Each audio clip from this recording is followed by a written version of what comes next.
केरल के सबरीमाला मंदिर में 50 साल से कम उम्र की 2 महिलाओं ने बुधवार तड़के प्रवेश किया। मंदिर के 1500 साल के इतिहास में ऐसा पहली बार हुआ है। केरल के सीएम पिनरई विजयन ने भी मंदिर में महिलाओं के प्रवेश की पुष्टि की है। हालांकि यह खबर फैलते ही मंदिर को बंद कर दिया गया। आखिर क्या है सबरीमाला मंदिर का विवाद? क्यों वहां 10 से 50 साल तक की महिलाओं को प्रवेश नहीं मिलता? सुप्रीम कोर्ट के आदेश के बाद भी महिलाओं के लिए क्यों नहीं खुल रहे हैं भगवान अयप्पा के मंदिर के कपाट?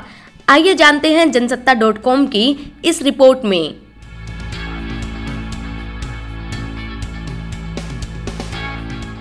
सबरीमाला के देवता की कहानी शाही पंडालम राजवंश से जुड़ी हुई है, जो पांड्य वंश से अलग होकर वर्तमान दिनों में पथानमथिट्टा नाम से जाने जाने वाले एक स्थान पर जाकर बस गए थे। ऐसा माना जाता है कि पंडालम के राजा को कोई संतान नहीं थी। एक दिन वे जंगल में शिकार करने के लिए गए, जहां उन्हें नदी के किनारे एक बच्चा रोता हुआ मिला। एक साधु की सलाह पर वे बच्चे को घर ले आए और अपने संतान की तरह उसका पालन पोषण किया। बच्चे को माणिक नंदन नाम दिया गया। वही बच्चा बड़ा होकर पंडालम का राजा बनने वाला था। लेकिन जब माणिक नंदन 12 वर्ष का था, तब पंडालम की रानी को अचानक एक बीमारी हो गई।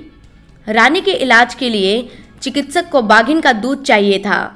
जब हर किसी ने बाघिन का दूध लाने से मना कर दिया, तो माणिक नंदन ने खुद यह जिम्मेदारी उठा ली। वह न केवल बाघिन का दूध लाता, बल्कि राज्य में लौटते वक्त बाघिन की पीठ पर सवार होकर आता था और कई शावकों को भी अपने साथ लाता था। राजा भी मानते थे कि माणिक नंदन कोई साधारण बच्चा नहीं है। कथा के मुताबिक माणिक नंदन ने राज्य और सभी भौतिक संपदा का त्याग करने और तपस्या करने की इच्छा व्यक्त की। राजा ने बाद में पहाड़ी के 30 किलोमीटर ऊपर अपने दत्तक पुत्र माणिक नंदन के लिए एक मंदिर बनाया, जो बाद में सबरीमाला बन गया। इसी स्थान पर माणिक नंदन ने दिव्य रूप प्राप्त किया और वे भगवान अयप्पा बन गए। केरल के पथानमथिट्टा जिले के सबरीमाला में एक पहाड़ी पर भगवान अयप्पा का मंदिर है। यह मंदिर सह्याद्री पर्वत के अंदरूनी हिस्से में है, इसलिए यहाँ ज्यादा दिनों तक ठहरा नहीं जा सकता। मंदिर तक पहुँचने के लिए पहाड़ी से होते हुए पंबा से ऊपर की ओर बढ़ना होता है।